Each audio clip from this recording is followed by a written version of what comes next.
Okay, so welcome to Off Lead episode 9.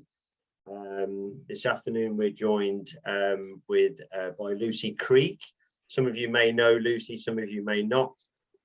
So what I'm going to do, because I don't think that Emma actually knows Lucy either. We've never met before, no.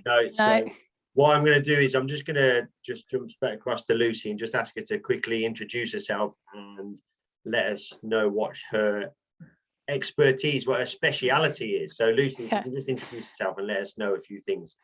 Well, yeah, I'm Lucy. I mostly am known for freestyle and hill worked music, and having won Crofts 10 times with my last collie, and getting into the freestyle finals 4 or 5 times with my beagle. So I made a name for myself that way. But I also came from a pet training background initially, so got into it that way. So yeah, it's that's a fantastic achievement. Absolutely, yeah, really, really good. So Lucy, what's the difference between freestyle and heel work to music? So heel work to music is more kind of straight from obedience. It's about your dog working close to you. Whereas obedience only has 1 heel work position on the left. Heel work to music, you can actually have 8 positions around your body your dog is. And basically the little trick parts are just changing between those positions or just interpreting a little bit of the music or something. But mostly it's about moving and flowing to the music that you've selected. So you'd be sort of picking the changes of pace and things in the music to interpret that way. So it's like just doing an obedience round where you're going to have slow, fast pace. You're going to have a few changes of direction. Freestyle is more about your tricks. So that's the sort of more storytelling sometimes. But I mean, there are sort of ones that do like dancey ones.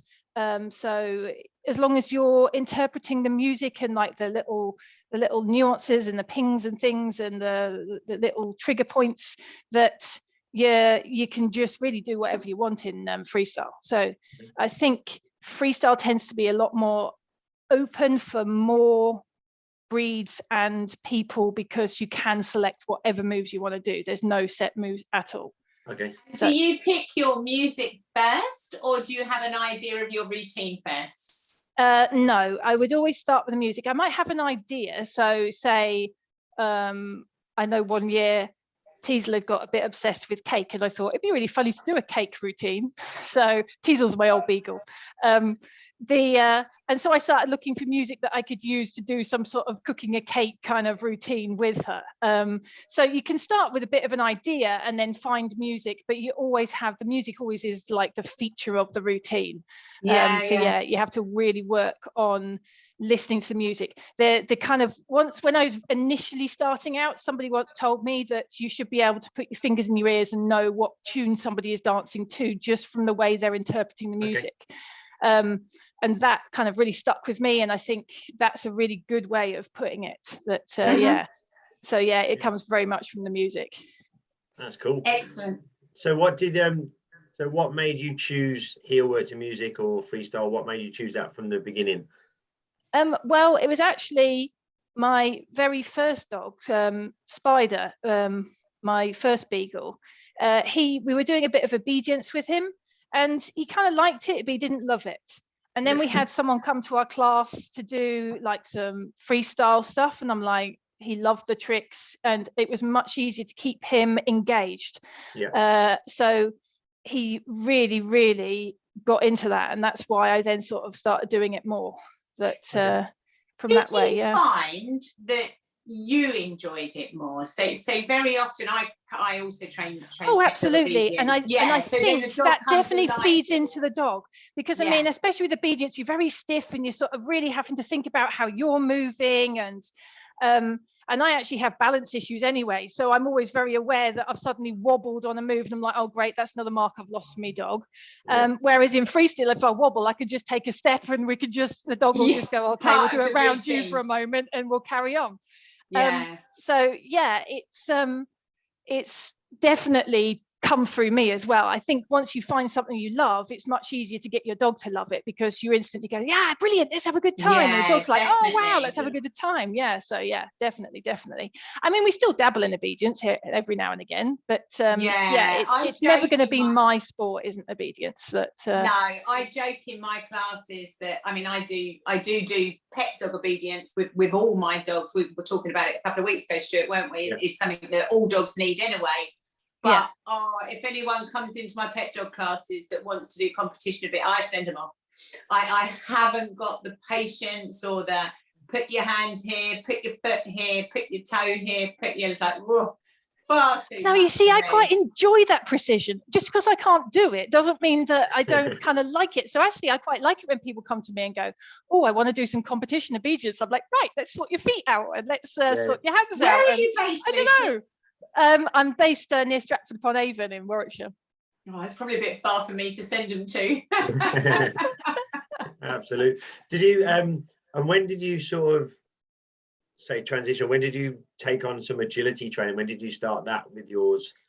Well, I'd always dabbled along agility, but then I just wanted to have a few more sort of routes for the dogs, because not all dogs like everything, and it's good to have different things you do with different dogs. So I mean, we do obviously the pet obedience, the scent work, the agility, and it was actually with Maple, my wire head Vizsla, who gets very worried. She kind of suffers from various like OCD and hyperarousal and all these kind of like things. She's been a very tricky dog to deal with, and I actually found agility was a fraction easier for her. She doesn't like people staring at her, so the things like obedience, where you have people standing around the ring staring, and freestyle, where it's just literally us in the ring and there's people staring and there's judges staring, she tends to freeze when she notices them. So it wasn't really fair, to put her so much in. I mean, we still every now and again go in and try and have a play with some treats and a toy, but she's not really that motivated by treats and toys, so it's not something I can just use. Not like if the beagle's freaking out, you just put a bit no food in front of it and suddenly like, oh, food, brilliant, let's carry on. She's a different kettle of fish altogether. But I found with agility with her, just having a jump in front of her meant that if she lost it for a moment, I could go, well, there's another jump here, and she'd go, oh, okay, we'll do that, and so carry on. Kind of like a self-rewarding type behavior. And I mean, there were lots of people that said, well, you shouldn't do anything with her. But the problem with that was I found when I just left her, her anxieties actually got worse. So like then if we just took her out the house, she was like, oh my God, everything's going to kill me. Whereas I think actually keeping that, having to deal with certain levels of anxiety every now and again, and it being a sort of a fun way, actually made her think, oh, okay, I can deal with this. And now if we like go out the house, she's like, oh, okay, yeah, we're doing this. We're fine. We're fine. And she has got much, much better as she's got older, and she's much better at dealing with stuff. But I found even over COVID, because we had a time where we were not doing anything, when we came back out to start doing stuff, she was back to being, oh my God, the world's going to kill me. And so I've had a lot of conversations, because I do a lot of behaviour work as well, and I've had a lot of conversations around this, around anxiety. I'm seeing a lot more anxious dogs, and it's a little bit like anxious people, isn't it? If you haven't got somewhere to channel your brain and concentrate and focus, and as you say, just push yourself just a little bit more and a little bit more, it just gets worse. Despite you sit in a room and the anxiety will just spiral out of control, won't it? Absolutely. So it just found somewhere just to kind of give her a little channel into doing it. So it was really Maple that maybe get into properly doing it and trying competing and things like that. And then I found actually I quite love the challenge of, especially now, because now the ultimate goal in freestyle and Hilwich music is to do the triple at Crufts, which is you win the British freestyle final, the British Hilwich final, and the international final, which is a freestyle final, which is the triple. And in his last year of competing, Skiffle, my border collie, actually managed the triple, at which point I was like, right, I kind of feel like I've achieved that. I now want a new challenge. And so I kind of then got more into the agility because I was like, right, I want to really challenge myself doing something which I'm out of my comfort zone. I'm not good at agility. It doesn't come naturally to me at all.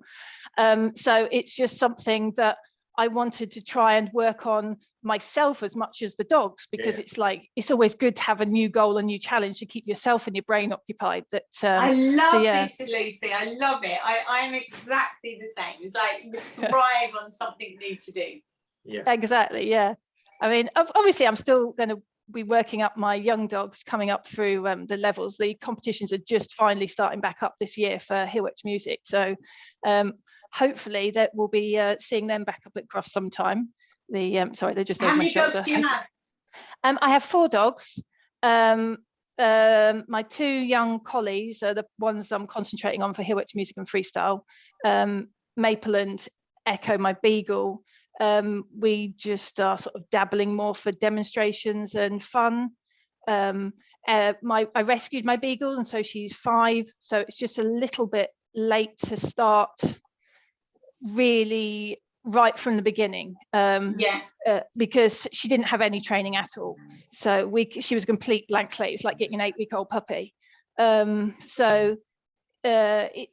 She's kind of got very good, and I'm sure if I didn't have the other 2 that I'm working on, I had a lot more time, I could get her to a standard. But the problem is, what with having 2 other dogs which I've got coming up as well, it's just I haven't got the time to actually put the effort in to be able to get there, because to be able to get a beagle up, it really takes a lot more I can imagine work. They're quite challenging, aren't they? Yeah, because you have to do a lot more like focus work and get them enjoying the being with you and working and ignoring all the distractions, where if you say to a collie work, they just go okay. Yeah, I get that. So it's and she's doing really well. I know that I had a much bigger gap than I'd intended to between, so Kit's 6 and Nairobi's obviously 9 months. So had we not have had COVID, I probably would have got her a year or 2 earlier, because I think 3 or 4 years when you're focused and training on a sport like agility, like Hillworks and music, you kind of get to a stage where I don't know it all, don't get me wrong, you kind of always have that challenge, but it's nice to have that new challenge coming in, isn't it? Absolutely. Now, we accidentally ended up with the dogs we've got at the minute, because I have a very strict 3 years between dogs rule at the very minimum. And now we've ended up with 4, all underneath the age of 6. That so it happened because blame the pandemic. It really was. No, it wasn't.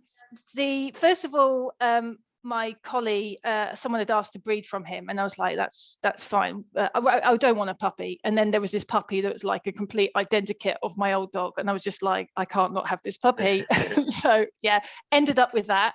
And then my old beagle died, and Maple, the Hungarian whitehead Vizsla I was talking about, who has issues, she went into such a dark depression. She stopped eating, she wouldn't do anything, like we couldn't jeer out of it at all.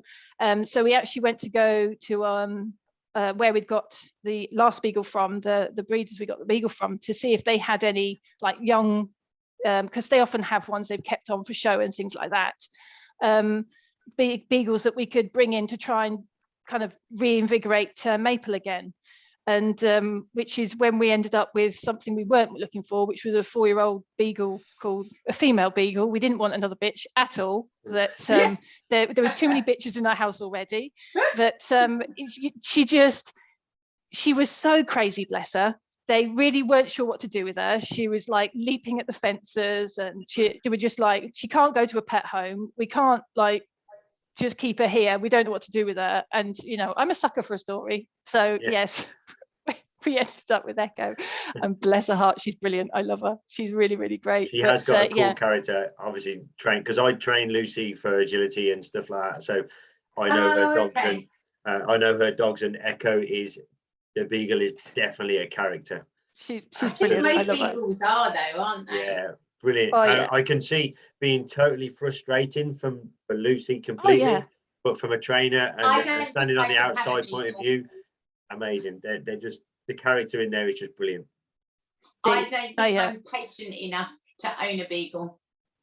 I mean, like at the weekend, we had 3 brilliant runs in agility. And then on our 4th run, bearing in mind all the work we've done on distractions, and we've put bowls down next to the ring when we're working, when I'm practicing outside, I've got food down the outside. So I say, ready, which is our start line, like release. And she walks off to the scribe's table where there's a packet of sweets. I'm like, seriously, like this is the 4th run of the day. We couldn't just like do a last one that was going to be good as well. But no, so yes, she has her moments of still being beagly, but yeah, and the, potentially on a 4th run, maybe she was tired. I always like to find the reason. Exactly. I was giving that excuse as well to her. I was like, oh, bless her, maybe she's tired. Always find the reason. Always, they're always trying to tell us something. It's like, oh, I'm knackered. Exactly. Yeah. She's like, I've done 3 already, and I was really good already. So So how do you find the sort of the crossover, Lucy, with agility? Is it like from a training point of view? Have you got certain things that your dogs do heel work to music wise that cross over to agility, like using different cues, different behaviors and stuff that you teach them cross over quite easily, or not? Not so much. I mean, obviously from a kind of a fitness point of view, they're very similar things like turning, and so they've already got that muscle structure for both.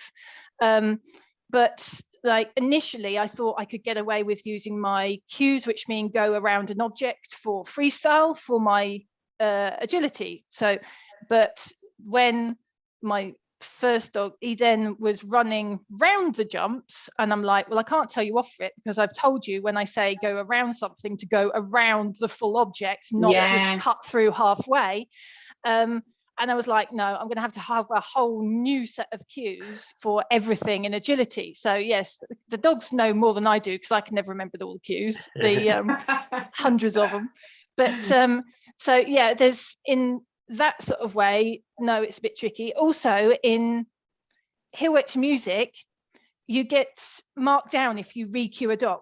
So you would have only be able to say the cue once. So getting that out of my head is really hard for agility as well. So the fact I tend to go kind of left at my dogs, and they kind of go, whoa, as they're trying to jump, because they kind of suddenly I'm shouting at them. And whereas it's much better in agility, I know, I mean, like it's hard to get it out of my head if I just go like left, left, left, left quietly, because they're like, it just sort of curves them in the right way. So yeah, it's hard for me to kind of like switch from one to the other.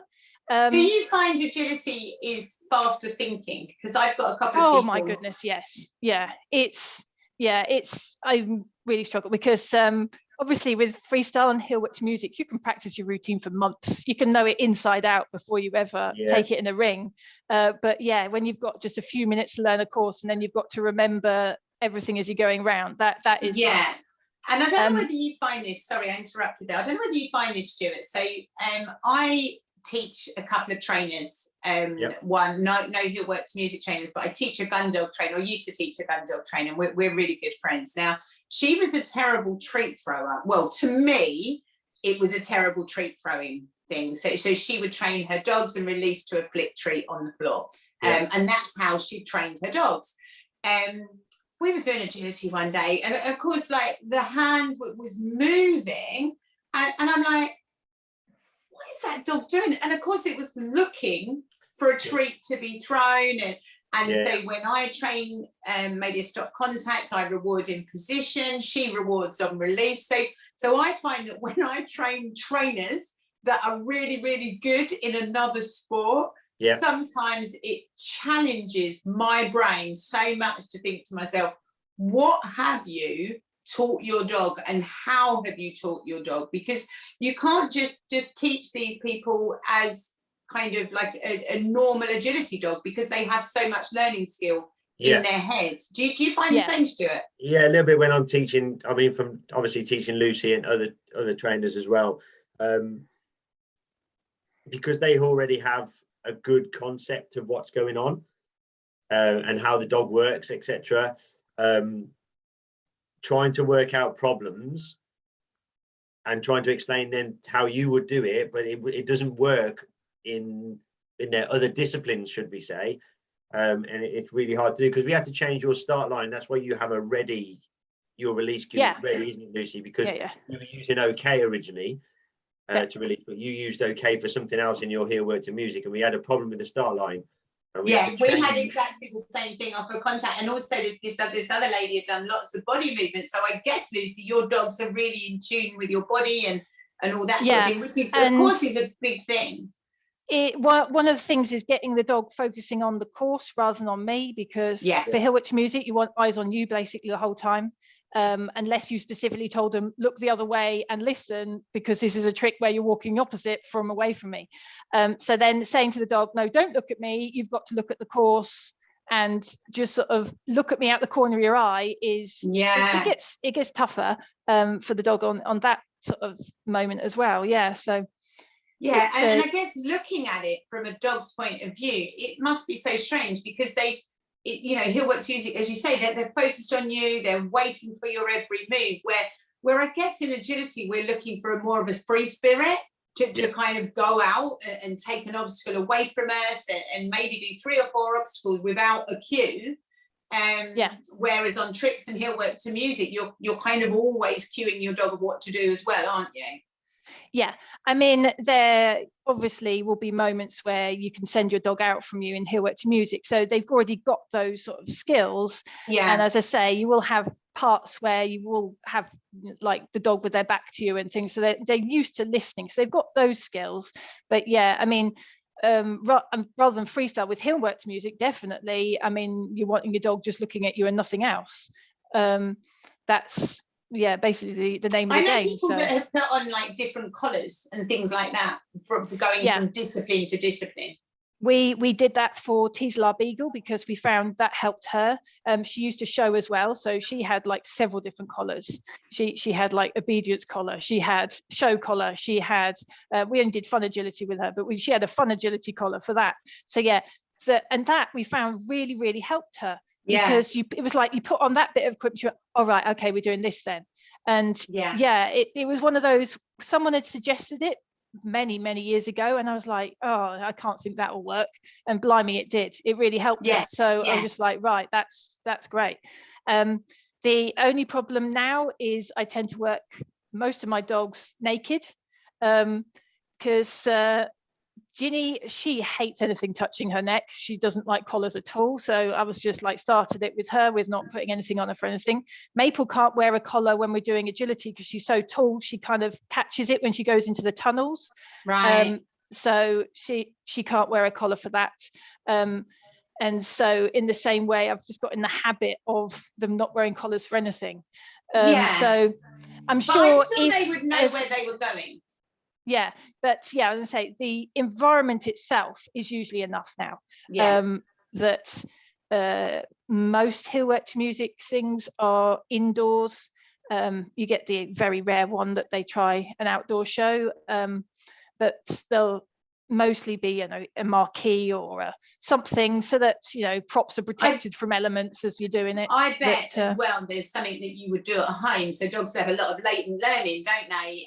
And I bet even when you get up in the morning, they'll know, they'll go, because you get the props and the CDs rather than getting the kind of like, oh, I need to make sure I've got my piece of paper from a running order. That so yes, there'll be other things that definitely pre-cue them as to what we're doing that day. Definitely. I mean, I'm pretty convinced that our dogs know, like you say, Emma, when we get up in the morning, they know the difference between a show day and a work day. Whether you're going to a training event or a competition, they know whether they're coming with you or not. So if I went downstairs with a bit of makeup and boots on, they're like, well, we're going to bed. They definitely know the difference, and I think they can tell earlier than we think as well. Even going to bed earlier on the evening before, and you prep. Like we always get things ready in the kitchen the night before. You've got to get breakfast ready or a cup of tea or whatever. It's all prepared, and the dogs know that before they go to bed. Exactly. You've got the training bag ready to pick up first thing, haven't you? So and I think it's a sign of a good sporting dog, isn't it? And generally, I've said this about Nairobi already, right? So she's 9 months old, and I'm doing a little bit of training. She's very switched on in her brain and all the rest of it. Not done much agility work at all, but she around the house, she's a proper barker. If things don't go her way, she will bark at me, and she barks if she's impatient. And I said the other day, when that dog knows her game and she's kind of in grade 4 or 5, if I go wrong, she is going to proper shout at me, which will be no good in He'll Work to Music at all. No. So Teasel, my you? first beagle, well, she wasn't really mine, she was my husband's. I had to convince her that she could love me as well. She was one of those. She was very black and white as to who she liked. There was 5 people in this world she liked, and the rest of them were just her minions. Yeah. But so yeah, it was one of those where if I went wrong with her, she would properly turn around, and I'd had her like jump up and like nip at my arm before, because she was like, excuse me, you got this wrong. And I'm like, oh yes, I'm right, sorry. They are like little partners of ours, aren't they? You can imagine this divorce where the dog goes, that's it, we're done. Yeah. So sorry, Lucy, how long have you actually been doing He'll Work? I think you said this at the beginning. How long have you been doing He'll Work to Music now? It's probably about 16, 17 years. I've been sort of dabbling and then eventually competing in it, and so probably about that long. And how long agility? I think you're doing a bit more than dabbling now. Yeah. And how long agility have you been? How long have you been doing agility for? Well, we started again dabbling with Teasel when she was about 5, so probably about 10 years I've been doing it, but probably only about 5 years I've been doing it where I've been trying to do it properly. Forced with a choice tomorrow, what would you choose? With what, to do if freestyle? If you had to make a choice, He'll Work to Music or agility, what would you choose? Do you know what? I couldn't. I really couldn't. Because as I say, like my different dogs all would enjoy different things. I mean, I suppose, it depends on the dogs, doesn't it? Because you've got dogs that prefer different things. So. It really does. I mean, and it's like some of them I've not had a chance to compete yet to see if they actually enjoy a ring environment, because often they will work very differently in a ring. Yeah. So even Skiffle, he used to scare the heck out of me going into a ring. He was like the top dog in the country, but trying to warm him up, he would be looking around going, all right, you're watching me, like, oh, who's over there? And I'd be like, Skiff, and he'd be like, yeah, whatever. Second we walked in the ring, he'd be like, right, put his chest out, audience are clapping, my space now. Some dogs just know, they just relish it. He was like, why do I need to bother doing some sort of warm-up? What, I mean, I know it, you're the one that's going to let me down, but So you were saying that about your collie, weren't you? That when you're at training and a show, he's very different. Yeah, so with Riggs, definitely. If I train him on my own, or take him to a training venue, he's not that interested. If you let him off the lead, he happily run off in a straight line as fast as he can, up the field, whatever. He would ignore the agility equipment completely. But if I take him to a show, or if we take him to a group training environment like a workshop or whatever, he's a completely different animal, completely. Builds on the crowd, all the bits and pieces. Whereas with Skin, obviously, my older one, I can take him to an agility venue and he doesn't bat an eyelid. He'll lie still. He doesn't look at what's going on, doesn't care. But the same as Skiff, the minute you get him up on the start line and you stack him up ready to go, he has that. You can almost, when I hold his collar, you can feel him puff out, and you can't love that feeling. It's like, so sort of like, I'm ready to go. Whereas Riggs needs the actual environment to do that. Completely different kettle of fish. I love that feeling when our dogs are just like. Yeah, Skin would do that all the time. He was really cool. Like, I could leave him on the side of a ring. I could queue at the side of a ring, and he wouldn't bat an eyelid about anything or anybody. Didn't stare at the dogs. Didn't watch the agility. Didn't get wound up at all. But as soon as we crossed the ring rope into the ring, he was back on his toes, chest out, tiptoeing towards the line, ready to go. And that's what I like. Yeah, and that's what I like. And that's I prefer that, to be honest. Just one question I thought of, Lucy. How long does it take you to prepare a routine? I know obviously you'll be training the little bits and everything else, but if you say suddenly like, okay, I've got a big competition in August, when would you start like putting that routine together? I mean, really, you should be sort of starting at least 3 months beforehand, because you need to make sure that you know the music really well, that your dogs knows the tricks really well, that that we try it out a couple of times to see if it runs through, because often you'll run through a routine and it doesn't actually work how you think it's going to work, that there are moves that take longer because of the preceding move has taken a fraction longer, so it all kind of ends up a bit out of sequence.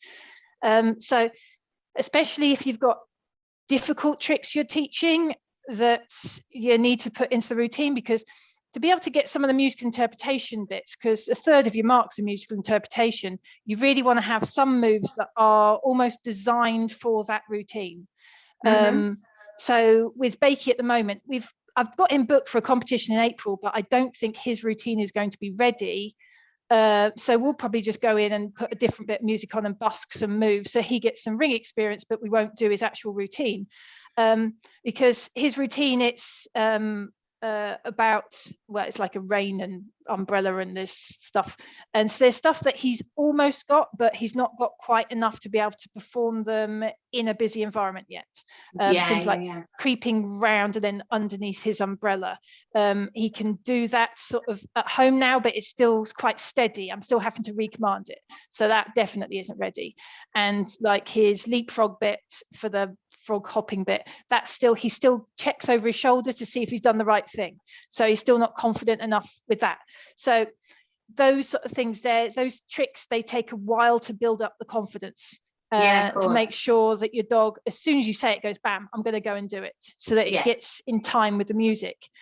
So a well choreographed routine will take a few months to and do you get think right. the dogs get the music as well? So do you know, obviously they pattern and preempt, don't they? Yeah, so definitely. And they know their own music. So if I'm going to have a session, often I'll have like a 20-minute session and I'll do like 5 minutes with each dog, and I'll put their own music on for each of them.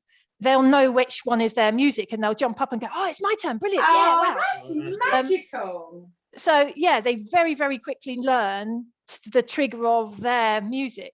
And I mean, Skiffle was a nightmare for knowing, he would start doing the move before I cued him. I'd be like, wait, just wait for it. Yes, I know you know what you're doing, but just wait. We need to wait for that perfect timing. So yes, if you can have an issue with over practicing, because they do get to know the music a bit too well. They definitely understand their music. Anyone that says that dogs are dumb, it's just like, wow, you know, that they can smell like one gene of cancer or a disease. They can hear their music, they know they're off it. Do you know what I mean? They're amazing, aren't they, our dogs? Yeah, they really are. Definitely. Cool. Any more questions, Stuart? I was just going to say, I'm happy to sort of wrap that up. That was good. Really interesting as well, because obviously I've been training Lucy for a while and I still don't know this sort of in-depth of heel work to music and freestyle. To me, it's the same old thing. I watch it at Crufts and you see it and it just, I don't understand it apart from the fact that you're doing heel work to music and that's it. So it's good for me. There's your challenge, Lucy. Stuart, I know. Routine. We'll get across. We can't even get him to read the rules of a competition. I can't even read the rules of a competition, so I don't know if I'm going to get him to do that. No, that was really good. That was really good. Lucy. It's been amazing. Thank you for joining us. Yeah, nice absolutely. To speak to you. Yeah, really good. Cool. Okay, right. Thank you very much, and we'll see you all very soon. Bye.